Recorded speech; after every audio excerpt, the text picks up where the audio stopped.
When it comes to internet oddities, none are quite so worthy of fixation than the infamously terrible serial fanfiction known as My Immortal. My Immortal is a Harry Potter fanfiction published between 2006 and 2007 on fanfiction.net by an author who remains largely unknown and whose true identity is the subject of many a hoax and debate.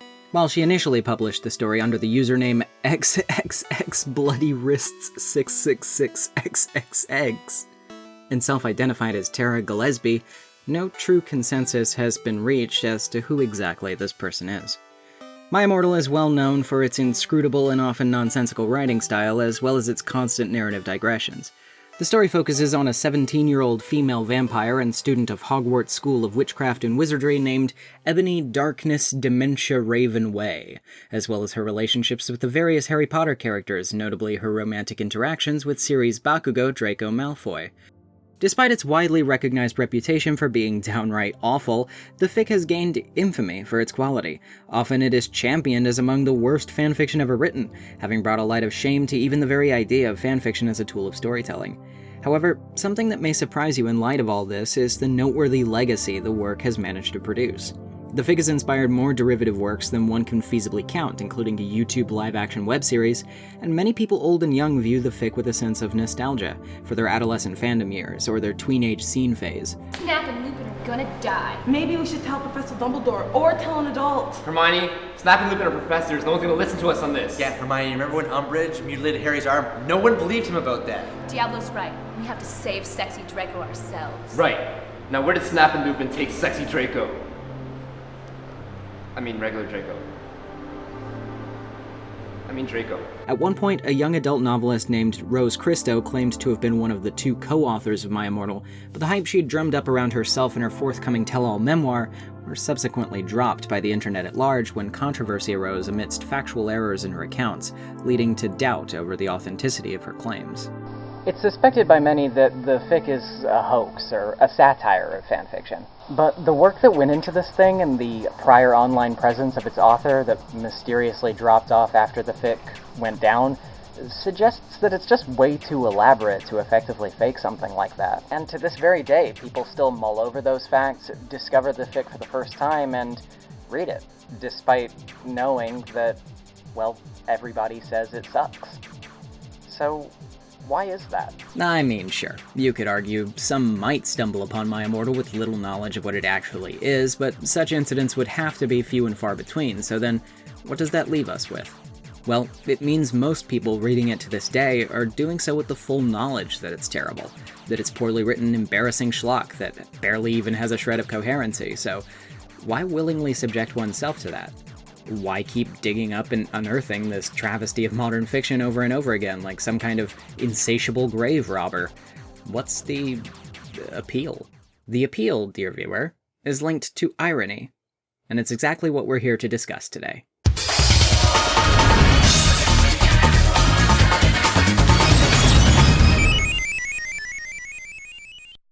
Irony, irony. You hear that one get thrown around a lot, but for those of us who need a bit of a refresher, what exactly does it mean? The use of words expressing something other than their literal intention. Now that is irony! Ah, yes.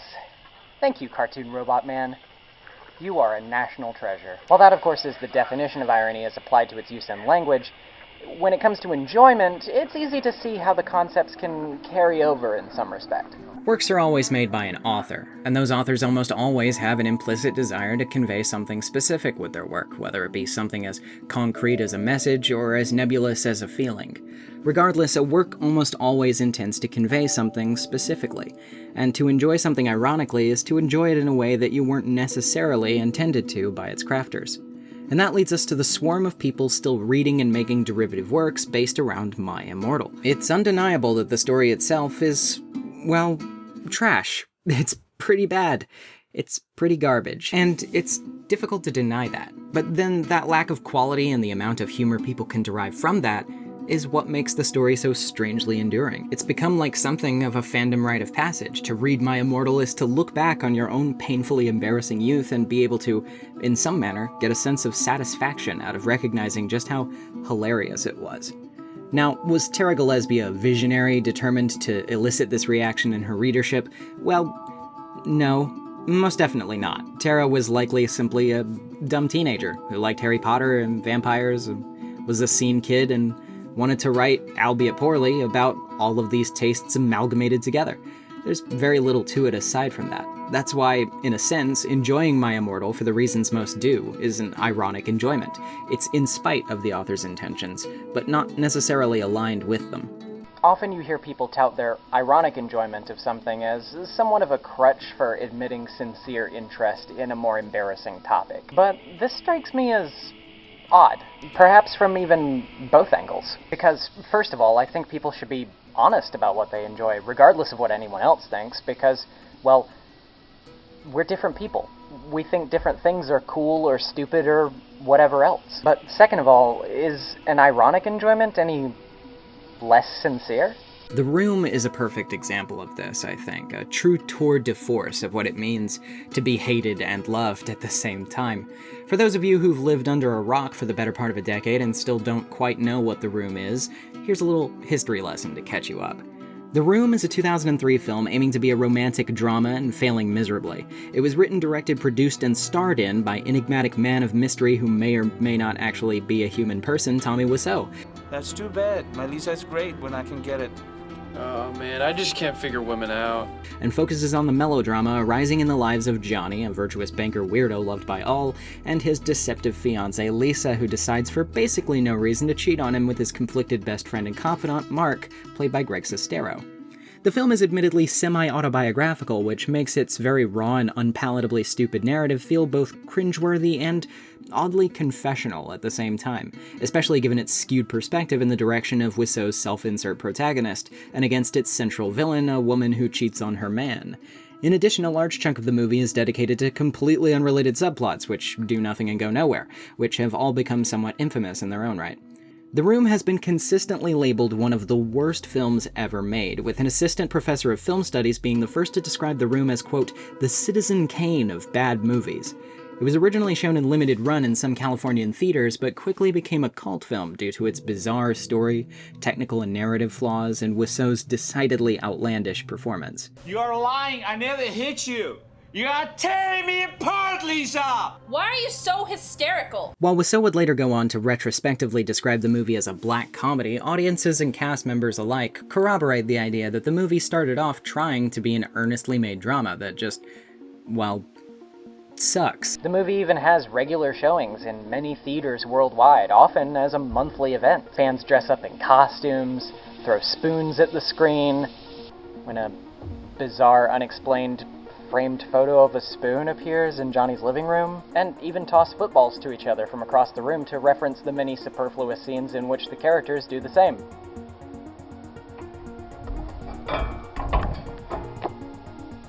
As they say,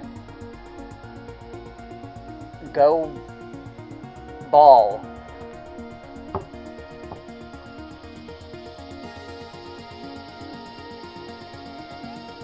I should probably go pick that up.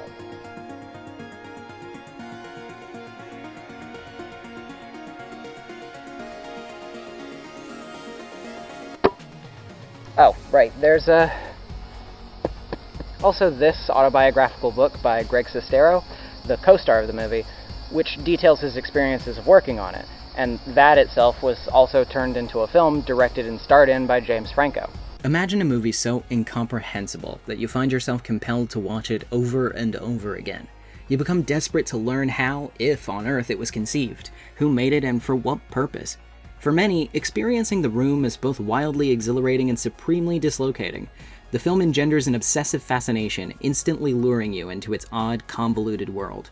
Tommy Wiseau intended for The Room to be a serious American drama, a cautionary tale about love and friendship. But it became something else entirely, a perfectly literal comedy of errors. Greg Sestero, from the introduction of The Disaster Artist. Yes, despite its revered sense of peerless bravado with which it brandishes some of the most hilariously awful storytelling in human history, despite its bizarro creative overlord who, among other things, claims to be a vampire, and despite its hellish production that forced most of its principal workforce to walk out before production wrapped, The Room is still, to this day, regularly cited, enjoyed, and watched by many from around the globe. And it's no secret that Tommy Wiseau intended for audiences to take his vision seriously, to enjoy The Room not as a comedy, but as a sincere dramatic piece. However, due to its own cataclysmic failings in this regard, hardly anyone ever did. And instead, the movie's success became entirely dependent on an audience more than willing to laugh at it. But then, does that mean they don't like it? It's difficult to argue that Tommy Wiseau, for as consistently strange as he is not in some sense a movie star. He directed, wrote, produced, and starred in one of the most infamous movies ever committed to celluloid. Although countless people know his name to be associated with a garbage fire of a movie, they still know it. And that's the marketing I was referring to. Tommy paid to keep that up. It had a website, theroommovie.com. There was a phone number, and you would call it, and you didn't need to, because you could just go to the theater and buy tickets. And the phone number was just Tommy's phone number, and he would just answer the phone and just say, like, "Are you coming to movie?" And he would be like, "Yeah, I'm coming to the movie." He'd be like, "Great, see you there." Tommy Wiseau might not have achieved the creation of a sincerely dramatic movie that moved audiences to tears, but he did succeed in making a memorable product that audiences even now revel in the hilarity they derive from it. And in the end, is that not just as worth praise? Even now, people walk into screenings of The Room to see it for the very first time with their peers. And it's doubtless that they at least tangentially understand what kind of experience it will be before they even walk into the theater. So why is it that they willingly take those steps? Well, it's because they already know that, and that comedy is what they're expecting to get out of it. More and more, the line of sincerity and irony becomes superfluous when it comes to the amount of enjoyment someone can get out of a work. Sometimes works even play with this concept, this strange dichotomy, to a deliberate degree. Something as outlandish as JoJo's Bizarre Adventure has garnered many an audience member, myself included, from just how willing it seems to lean unflinchingly into the hammy and absurd, with almost earth-shattering levels of intensity and dramatic flair.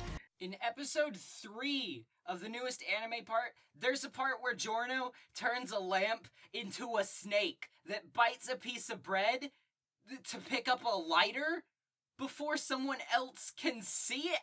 I can't. And even more than that, you get products that bank almost entirely on the absurdity of their outward premise to carry narratives that become strangely engaging to its audience, despite their inherent disconnect from the dramatically inclined. Things like Tails Gets Trolled, which utilizes a truly ridiculous plot and a variety of kid-friendly characters to delve into sometimes legitimately compelling battles and conspiracy drama, is just one of many rising examples. So Knuckles is like, guys, I have a really great plan. Teemo is a really good League of Legends player. Teemo gets, team kills all the time. So why don't we just put Teemo in a cannon and fire Teemo into the Troll City and just let Teemo kill everyone because she's really good. And they're like, that won't work. He's like, no, I promise it's gonna work. So they just load Teemo into a cannon and shoot Teemo, and then after it fires, Knuckles is like, wait a minute, I don't know where the Troll City is. So Teemo just hits a mountain and dies. And for every Sonichu out there is also something as truly engaging in the most unexpected of ways, like Scoob and Shag, a webtoon comic that combines cartoon characters with the finesse and power systems of many a popular shonen manga, with dramatic fights, interesting and unique character abilities, and sometimes even horrific Lovecraftian art that resembles some of the stronger works of horror manga veteran Junji Ito. In a sense, it leans into the absurdity of its premise to grab readers inclined towards humor from the sense of irony it provides, but then somehow manages to grip those readers with a sense of bemused and sincere engagement when its plot actually becomes legitimately interesting. There's like a whole episode of Shaggy from Scooby-Doo and Yogi Bear throwing down, and it's like one of the most badass things you'll ever see in your life. Simulcast!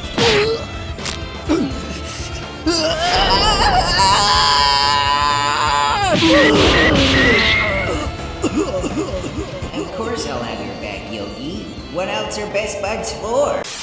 Even that one superbly overcomplicated webcomic that everyone talks about that isn't based around beloved children's icons, pretty dumb when you get down to it. I mean, for as much character drama and lore that Homestuck actually has, it also has Guy Fieri working for alien Betty Crocker, who plunges the world into Apocalypse with the help of the insane clown posse who've taken over the White House. Yeah. Heck, I still love the Sonic franchise unironically to this day, but I can't distance myself from the truth of the matter that one of the entries in that series literally featured a story about an anthropomorphic hedgehog seeking details about his dark, gritty past while using guns to fight weird aliens and oh god, this is so stupid. I mean, sometimes you just gotta face oh god, that's a killer one! So, ask yourself something, and think about it long and hard. When you walk into a theater to watch what you already know is one of the worst movies ever made, with the express intention to laugh at it with your friends or a crowd of strangers, are you not still enjoying yourself? It'll be $18. Oh, keep the change. Hi, doggy.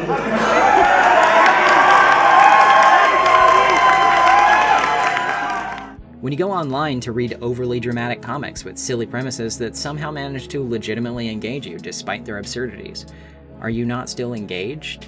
When you watch an anime of a bunch of ripped, fabulous muscle men pounding the soul out of one another with mystical ghost egos named after musical groups who can turn a lamp into snakes, are you not still entertained, despite its eccentric nonsense? And when you go online to find that old fanfiction, written in the dusty corners of a long-abandoned scene kid's bedroom, about a bunch of goth wizards who have no idea what they're doing and getting into a wealth of completely stupid misadventures, are you not given a sense of enjoyment? We enjoy lots of things for lots of different reasons, and maybe sometimes those reasons don't always match up with what their creators hope we get out of it. Or maybe they do, but either way, we can enjoy something for what it is, for the reasons that we personally get joy out of them, whether purely ironic or entirely invested, or anywhere in between the two. And I think, at the end of the day, regardless of what those reasons are, if we enjoy ourselves, then we enjoy the work. We, in a sense, are fans. At the end of Greg Sestero's book, The Disaster Artist, he recounts the night that the room opened for the very first time in a movie theater. Tommy stood up. He did not look well. In fact, he looked petrified. Big beads of flop sweat had gathered on his forehead, and he made no effort to mask his discomfort as he approached the stage. He kept his sunglasses on. This was the first time I'd ever seen Tommy nervous. He was completely devoid of the bravado he'd always had in front of an audience. His hands trembled as he raised the microphone to his mouth. He paused for a moment, too overcome to speak. When he tried, there was only a faint stuttering sound. The audience became very still. Then, at last, Tommy managed to say something. This is my movie. This is my life. I hope you learn something and discover yourself. He made a hang loose sign with his free hand. Be cool, he mumbled, before handing the microphone back to Ed. On his way to his seat, Tommy stopped, put his hand on my shoulder, kneeled down, and said, I'm happy you're here. I could never do project without you. The room's premiere was a testament to Tommy's unrelenting drive and determination. He'd inflict his vision on the world whether the world wanted it or not. He was a movie star, whether the world saw it or not. In getting here, Tommy had sometimes been destructive and sometimes cruel. But how could anyone, not be moved by Tommy, who'd fought so hard against the unforgiving confines of his star-crossed life? The Room, I already knew, was a lot of things. A bad film, a funny film, a bizarre film, a glorious film, a vain film, an absurd film, an incompetent film, a powerful film, a fascinating film, a disastrous film, an independent film, an inexplicable film, and finally, a brave film. Sitting there in the theater, I let myself feel proud of Tommy, who believed his movie was a first-rate emotional drama that contained all of his most profound ideas about life. In that regard, The Room was Tommy, and is Tommy. A man who remains the grandest and most sincere dreamer I've ever known. This is ultimately what redeems his immensely conflicted and complicated darkness. In the end, Tommy made me realize that you decide who you become. He also made me realize what a mixed blessing that can be. Although I knew Tommy's film wasn't going to be received the way that he wanted it to be that night, I hoped he'd be able to recognize how incredible this experience really was. When I looked over at him, I couldn't help but see a vision of the young boy who peered through a movie theater's cracked door in Eastern Europe, newly in awe of life's possibilities. Tommy removed his sunglasses and glanced back at me. He had tears in his eyes. He smiled, nodded, and turned toward the screen. It wasn't often that you got to see a man whose dream was literally about to come true. But then the lights went down, and I couldn't see him anymore. The room, like many other creations of its ilk, was born from a passion felt by its creator. And even if in a sense unlike what he had anticipated, that passion was felt by a legion of fans that were created in its wake. This is my movie. This is my life. I hope you learn something and discover yourself. And people did. Some learned about the flawed views others hold of relationships. Some learned how not to make a movie. Some learned about how to laugh and have a good time with their friends. Others still were inspired by the flawed product they'd seen to go out and make something for themselves too. Whether it be a book of memoirs or a silly flash game based on the movie they'd just seen. Inspiration comes from every avenue of the creative process, both sincere and ironic alike. And enjoyment is a spectrum of different angles from which somebody can approach a piece of work, and take simple or more complex pleasure from the content it provides them. I'd expect nothing less from Knuckles. Yeah, Knuckles starts to get on Shadow's nerves more and more as the story goes on. Some would call The Room the greatest bad movie ever made. Others still would liken watching it to the experience of being stabbed in the head. But regardless of whatever The Room or other products that provoke similar feelings from us make us feel, let's try to remember the sound advice of Tommy Wiseau. You can laugh, you can cry, you can express yourself, but please don't hurt each other. Enjoy The Room. Let's enjoy the things we enjoy, whether with full earnest belief or humorous ironic glee. Creativity, no matter the level of quality, is always born from the drive to communicate a thought or feeling. And whether you're wanting to make your cinematic magnum opus or even just a really dumb story about goth wizards, you have to start somewhere, right? And maybe, regardless of how it turns out, you'll find your audience, yearning for the next story you have to tell, for one reason or another.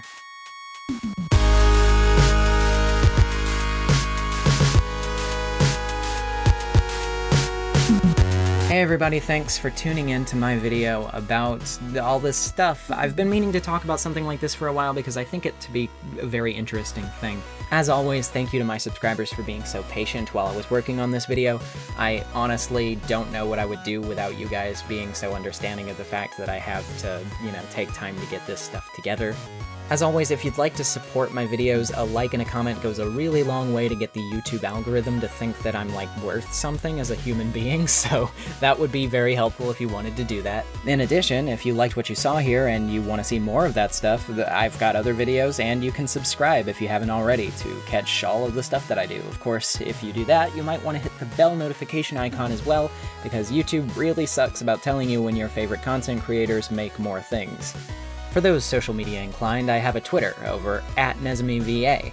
I also have a Tumblr, also called NezumiVA, and I have a subreddit, which is linked in my description. And of course, if you feel inclined to throw a couple of dollars out to support the continued creation of my content, and you'd like some tier rewards for your trouble, head over to my Patreon where you can find all of that and more. And with that all being said, thank you so much for watching. I will see you guys later. Peace.